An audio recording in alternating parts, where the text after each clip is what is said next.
Now turn to Section 1. Section 1. You'll hear two friends planning an event. First, you have some time to look at questions 1 to 6.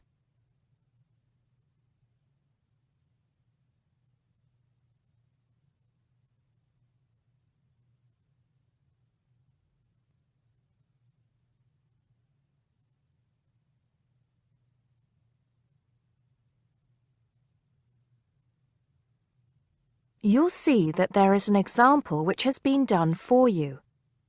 On this occasion only, the conversation relating to this will be played first. Hello, Peter. What's up? Is something the matter? No, everything's fine. It sounded urgent on the phone. Did it? Joan said the situation had sounded urgent when they spoke on the phone. So, on the phone has been written as the answer to the question. Now we shall begin. You should answer the questions as you listen because you will not hear the recording a second time. Listen carefully and answer questions 1 to 6. Hello, Joan. I'm glad you could come. Hello, Peter. What's up? Is something the matter? No, everything's fine. It sounded urgent on the phone. Did it? It's just that I've had this idea and I wanted to see how soon we could get it off the ground. Well, don't keep me in suspense. You know they're planning to close down the local clinic. It was in the newspaper yesterday, but most people have actually known for some time. Well, I thought we should do something about it. What did you have in mind? I thought we could organise a charity event and donate the money to the clinic. I know it doesn't sound like much, but it will show the local council how we feel and that we mean business. That'll take quite a lot of organising. Why don't we just hold a protest outside the town hall? A protest would take just as much organisation as an event like this. Besides, I think fewer people would turn up. A village fair or something like that would attract more people and get money for the clinic. People are more generous when they're enjoying themselves. OK then, it sounds good to me. How do we start? First, we put our heads together and come up with a list of people who'll be willing to help and people who can provide us with some of the things we need. For example, we might need a caterer to provide refreshments, a rock band for entertainment, tents and so on. Then, we do a lot of telephoning around and try to get everybody together at the same time in the same place. Sounds like a lot of work to me. Well, that's only the beginning. First things first, though. Let's decide now on who to get to the initial meeting and where and when to hold it. Fine. Well, the village hall would be the best place to have the meeting. It's not as big as the youth club, but it's warmer. There'll be no problem getting permission to use it, but I suppose it depends on how many people we invite. We don't want too many, otherwise the meeting will go on too long and nothing will get decided. But the village hall is a good idea.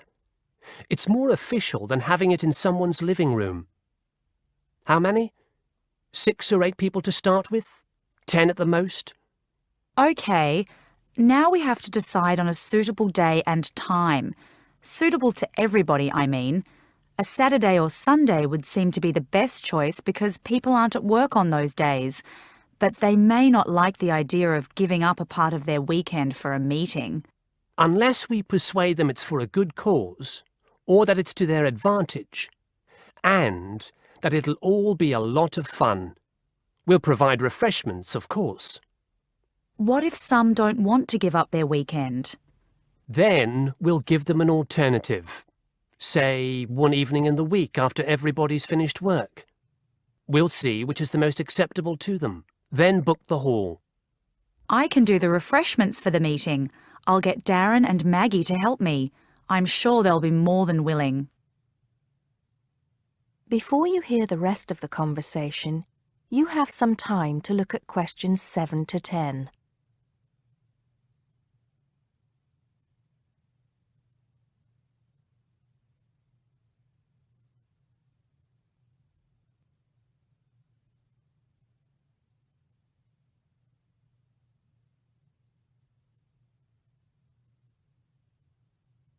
Now listen and answer questions 7 to 10. So, what's next on the agenda? A list of who we want at the meeting. Yes, of course. Obviously, we want someone from the clinic. I think Dr. Perkins would be best. He can tell us exactly what the financial situation is there. You know, how much money it takes to keep the place running, and how important it is for the community to have the clinic. The vicar too. He can rally lots of support. And Mr. Sims, our Member of Parliament. He is very busy, but I think I can persuade him to come, or get his wife to persuade him to come. I see her quite a lot socially. That's great. 2 other people I have in mind are Freddie Smith. The journalist? Yes. Well, he's the editor of the local paper now, and might be useful. He might let us advertise for free, and he'll know how to go about getting leaflets and posters printed. That's another thing. We'll need volunteers to put leaflets through people's doors and stick up posters all over the place. We can decide that at the meeting. What about the other person? What other person? You said you had 2 people in mind, Freddie Smith and... Oh, yes, Mr. Gates. Mr. Gates. Do I know him? You must do. He owns Greatfields Farm. We need a large area to hold the fete. Right. So how many have we got then? 7 or 8?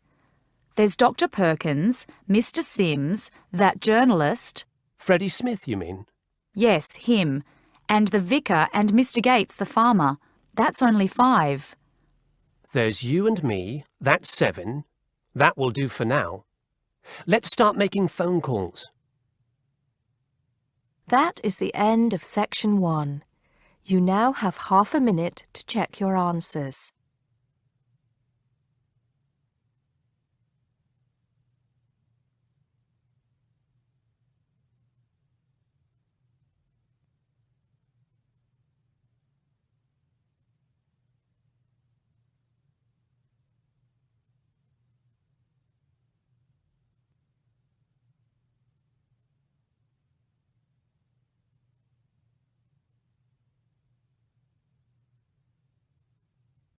Now turn to Section 2. Section 2. You'll hear a guide talking to visitors about a tourist attraction. First, you have some time to look at questions 11 to 14.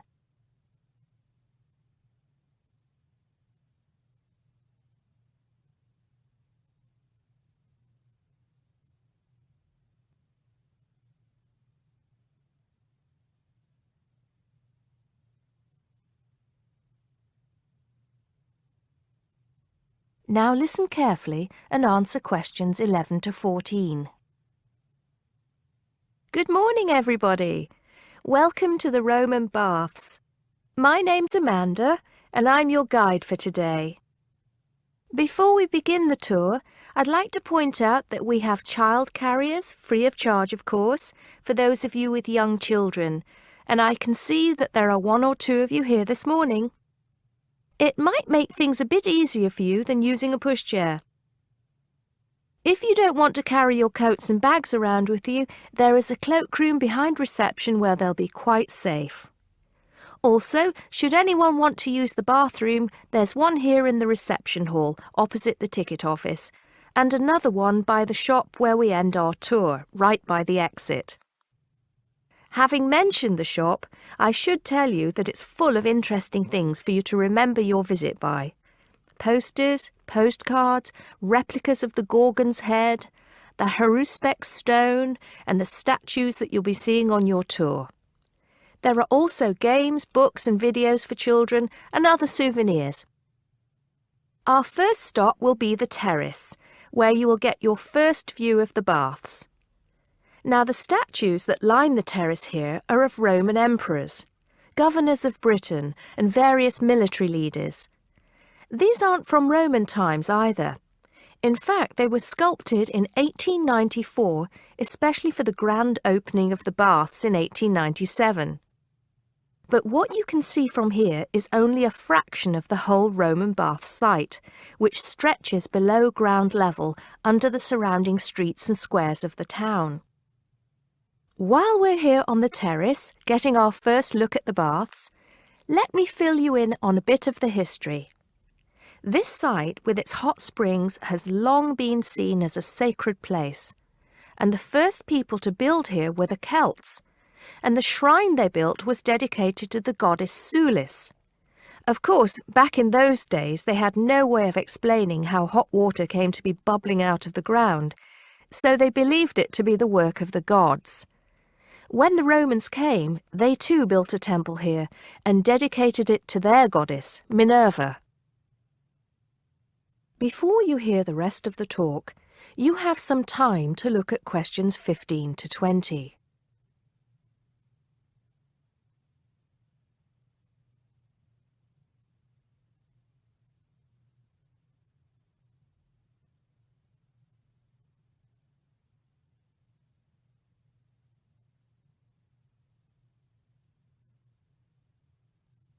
Now listen and answer questions 15 to 20.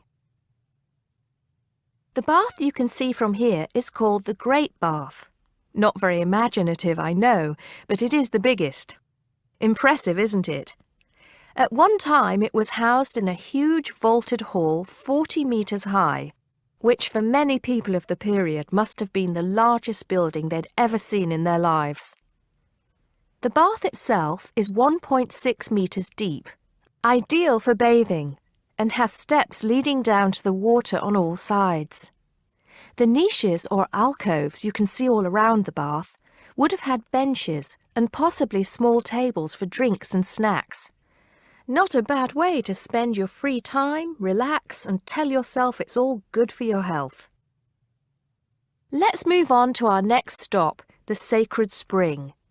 This is the heart of the site, where the hot water bubbles up from the ground at a temperature of 46 degrees centigrade.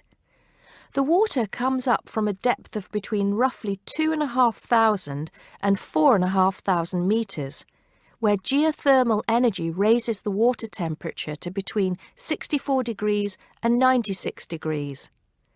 Over 1 million litres of this hot water rise up here every day, and as well as being hot, the water is rich in minerals, and it was thought it would cure various ailments and illnesses. In fact, people came here from all over the Roman Empire to try out its healing powers. Before we take a look at the changing rooms and saunas, which are known as the East Baths, and the plunge pools and heated rooms of the west part of the bathhouse, we'll pass through the site of the temple and the temple courtyard. Here we are. This temple is one of only 2 known classical Roman temples in Britain. The other is the Temple of Claudius at Colchester. This temple is said to date from the late 1st century AD, being built between 60 and 70 AD. But the original temple has been knocked about and added to over the centuries, and what you can see here are just bits of the original temple. Okay? Shall we move on? That is the end of section 2. You now have half a minute to check your answers.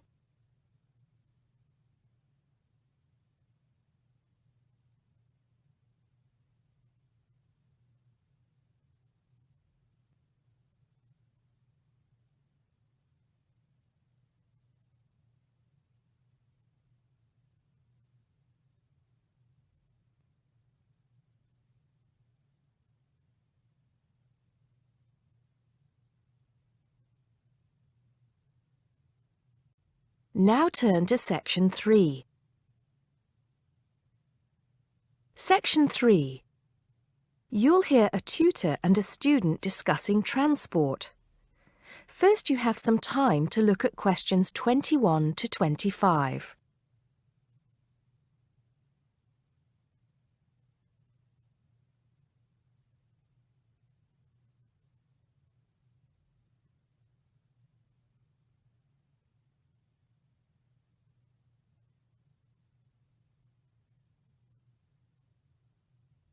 Now listen carefully and answer questions 21 to 25. Come in, John, come in. How's the paper going? Morning, Mr. Taylor. Pretty well, actually. Good, good. It's not all about bicycles, is it? I know you've got a thing about bicycles. Yes, but that's just... There are other ways to get around town, you know. Yes, I know, and I think I've researched pretty well all of them. Right then. So your paper's about urban transport in London, eh? Not just London, but that is going to be the focus. I've also looked at urban transport systems in cities around the world. Madrid, Beijing, Mexico City, Amsterdam, Paris, other countries too. You have been busy, haven't you? What's the purpose of your study? Well, two things really.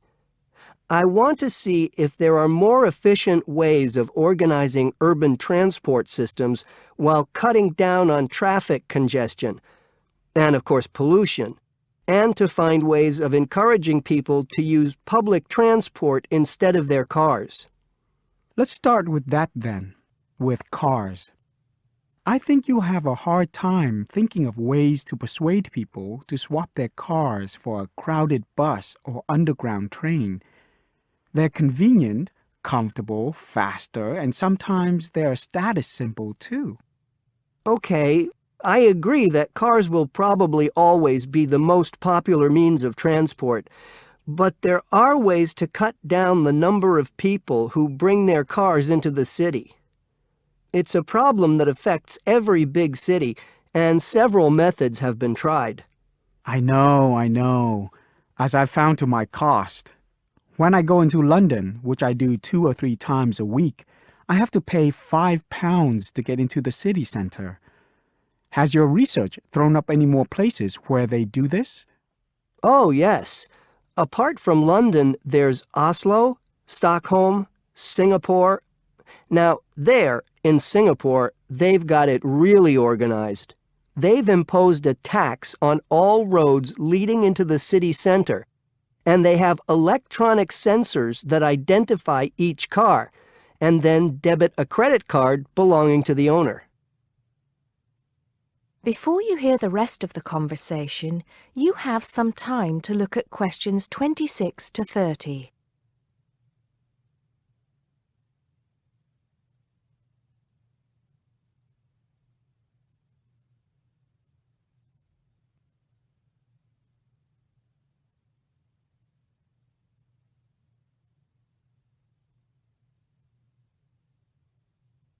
Now listen and answer questions 26 to 30.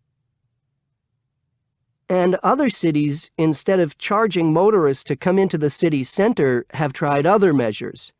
Such as? Well, in Athens, cars are only allowed to go into the city center on alternate days, depending on their license plate number. In Bogota and some other Latin American cities, such as Quito and Sao Paulo, they've developed what is called a BRT system. A what? A BRT system, a bus rapid transit system. People leave their cars outside the city and take buses, which have special express lanes into and through the city. It's been so successful that they're trying it out in Mexico City, Beijing, Seoul, and Taipei. And other cities are pedestrianizing more and more areas of the city center. I see. How have these measures affected traffic congestion and pollution levels? In most cases, it has led to a reduction in the number of cars entering the city center.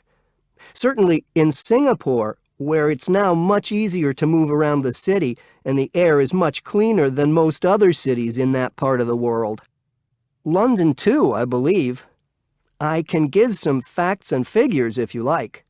Please do.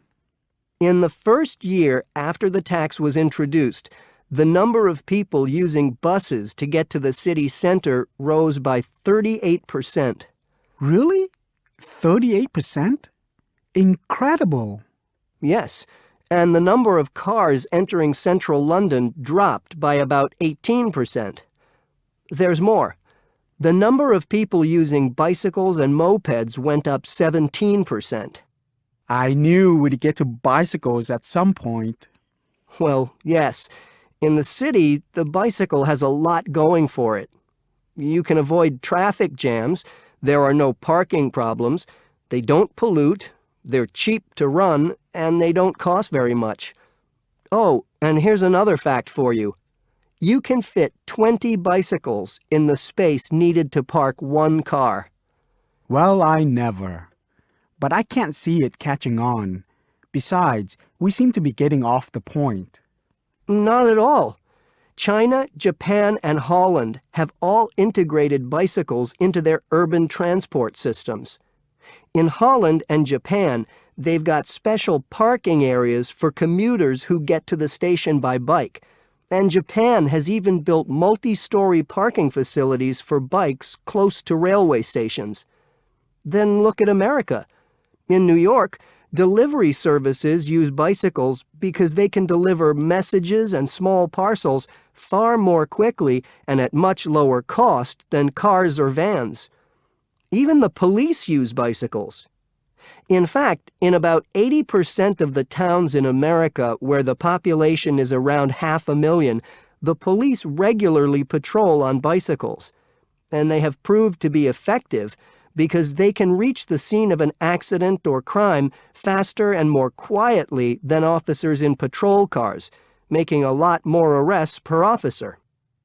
Well, you do know your bicycles, don't you? But I do need to hear more about the public transport system and what's to be done about that. And I'd like you to look a bit more into the economics of it, how much it will cost to improve the situation, and so on. Okay? Right. See you next Tuesday. Yes, next Tuesday. Bye, Mr. Taylor. That is the end of section 3. You now have half a minute to check your answers.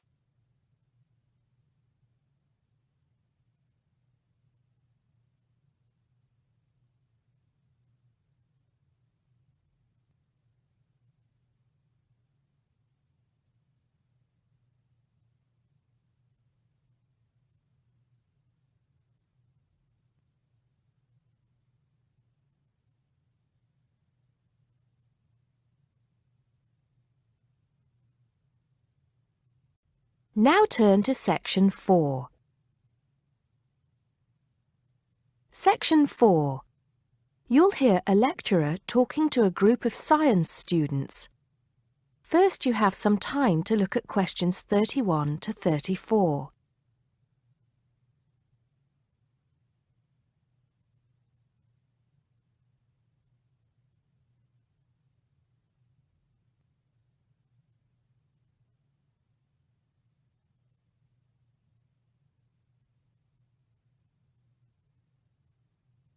Now listen carefully and answer questions 31 to 34.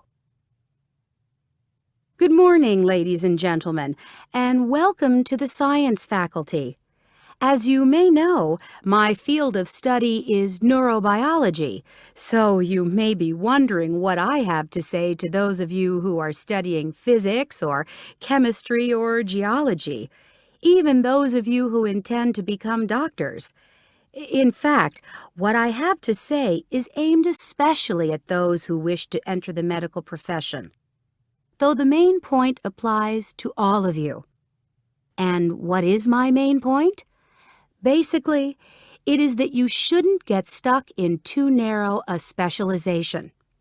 What I mean is, too often doctors and scientists become experts on one small aspect of their subject and neglect the rest.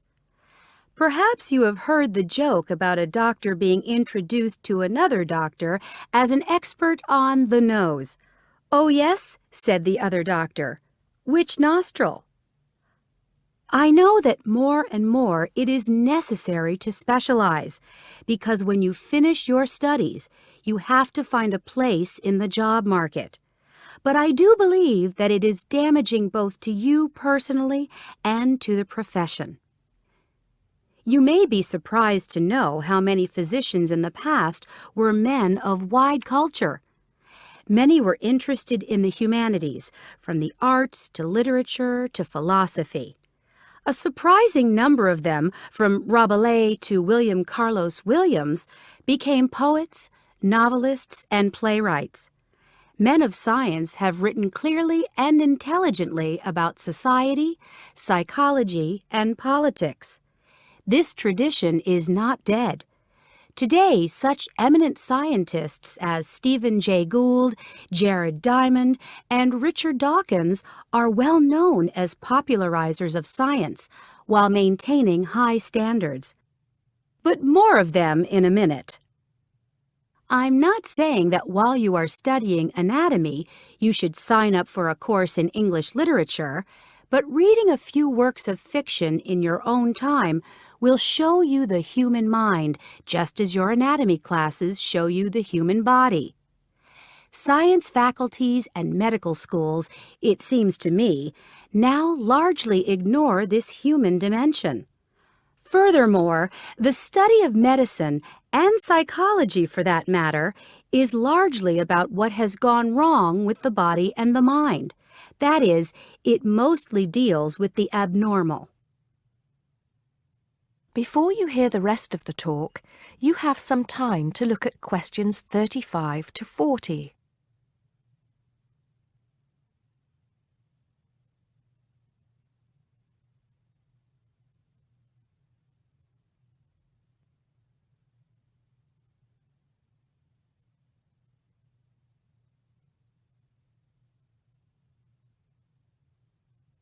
Now listen and answer questions 35 to 40. So, to try and correct this situation, if only in a small way, I have come up with some extra reading for you to do. Don't worry, I wouldn't have chosen them if I didn't think they were enjoyable as well as interesting. The first on my list I'm sure you've all heard of, even if you haven't read it. It's Bill Bryson's A Short History of Nearly Everything. Now, don't turn your noses up at it just because it's now officially a school book and is written to entertain as well as inform. In fact, I've found it a very good bedside book. Next come a couple of the writers I mentioned earlier. Any collection of essays by Stephen Jay Gould is worth reading. He writes clearly in a language non-scientists can easily understand. In fact, a lot of his essays are responses to questions about science from the general public. He's also entertaining on the subject of baseball. Perhaps you should start with Gould's Wonderful Life. He writes brilliantly about natural history and shows how much imagination and excitement there is in scientific discovery. Then there's Jared Diamond's The Rise and Fall of the Third Chimpanzee, which shows us how close we are to the apes and forces us to look at some of the darker aspects of human nature. After reading it, you won't forget your animal ancestry. But don't let that put you off. It's very readable. You're probably saying to yourselves, just a minute, these are all science books. What about the fiction? I'll come to those in a later lecture. At the moment, I'm just trying to get you to read away from your chosen field of study. However, I will recommend one work of fiction now, though it might come as a bit of a surprise. If it does, it means you haven't read it. The book is The Water Babies by Charles Kingsley. I can see I have surprised you. Well, it is in fact the first fictional response to Charles Darwin's On the Origin of Species. Yes, it is a children's book, but full of surreal fantasy and wit. The fifth book on the list is a biography, The Emperor of Scent by Chandler Burr. To my mind, it's not particularly well written, but it is a fascinating story. It is about Luca Turin, a biophysicist who becomes an expert on perfume, and about how he missed getting the Nobel Prize. If any of you are thinking of a career in scientific research, this book might make you think again. It's a very tough dog-eat-dog business, which brings us to the book that inspired Kingsley's Water Babies, that classic of the genre, Charles Darwin's On the Origin of Species. If you haven't read it already, perhaps you shouldn't be here. If you have, it won't hurt to read it again. Or if you prefer, read his The Voyage of the Beagle, which, as well as being of interest to any natural historian or anyone interested in scientific method, also makes a great travel book. Well, I think that's enough to be going on with, and I can see that it's time to finish up. So please bear in mind, throughout whatever course you are studying, not to neglect other aspects of your wider, non-academic education. Thank you. That is the end of Section 4. You now have half a minute to check your answers.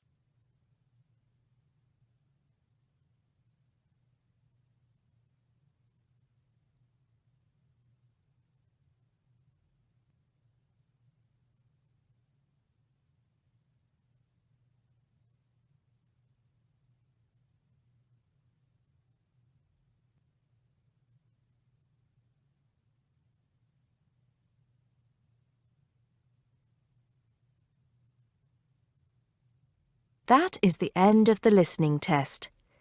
You now have 10 minutes to transfer your answers to the listening answer sheet.